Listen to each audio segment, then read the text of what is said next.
ओम जय श्री हरि। ओम जय हो एकादशी मैया की। मार्गशीर्ष मास के शुक्ल पक्ष की इस एकादशी के व्रत को विशेष रूप से मोक्ष प्रदायक माना गया है। महाभारत के युद्ध में भगवान कृष्ण ने अर्जुन को गीता का उपदेश इसी तिथि को दिया।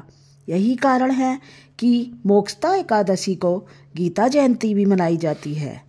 आज के दिन भगवत गीता पढ़ने से सभी मनोकामनाएं पूर्ण होती हैं।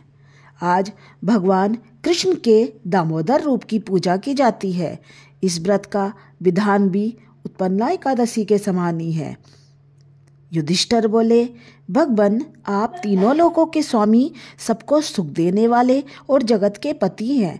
मैं आपको नमस्कार करता हूँ। हे देव, मेरे संशय को दूर कर मुझे बताइए कि मार्गशीर्ष शुक्ल एकादशी का क्या नाम है। उस दिन कौन से देवता की पूजा की जाती है, उसकी विधि क्या है। भगवान कृपया आप मेरे प्रश्नों का विस्तार पूर्वक उत्तर दीजिए। यह सुनकर भगवान कृष्ण जी कहने लगे, हे राजन, आपने बड़ा उत्तम प्रश्न किया है। इसके सुनने मात्र से तुम्हारा यश संसार में फैलेगा। तो सुनो, मार्गशीर्ष शुक्ल एकादशी को मोक्षदा एकादशी कहते हैं। इस दिन दामोदर भगवान की धूप दीप नैवेद्य आदि से भक्ति पूर्वक पूजा करनी चाहिए।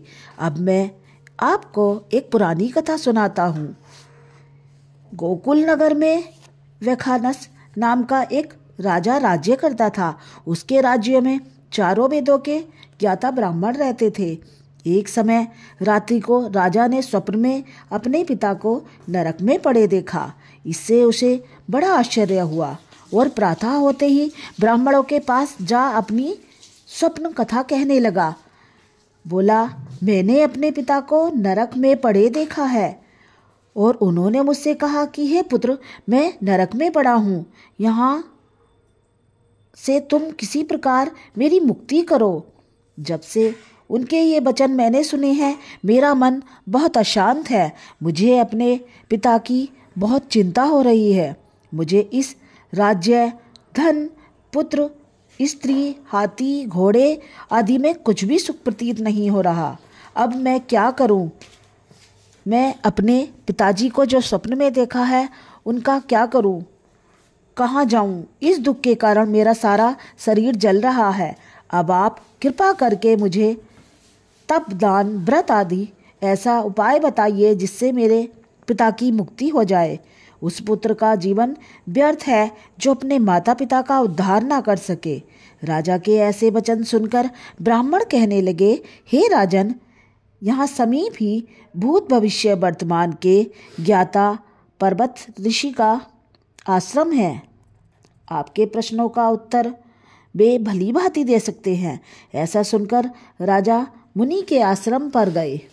उसी जगह चारों वेदों के ज्ञाता साक्षात ब्रह्मा के समान पर्वत ऋषि बैठे हुए थे। राजा के वहां जाकर उनको ऋषि ने देखकर कहा कि हे राजा, मैं आपको जानता हूँ, आप बहुत पूजा पाठ वाले हो, परंतु आप आज इतने व्याकुल क्यों दिख रहे हो। राजा ने उनको साष्टांग प्रणाम किया और कहा, हे देव ऋषि, आपकी कृपा से मेरे राज्य में सब कुछ कुशल है, परंतु मेरे मन में अत्यंत अशांति रहती है। इसका कुछ उपाय बताइए।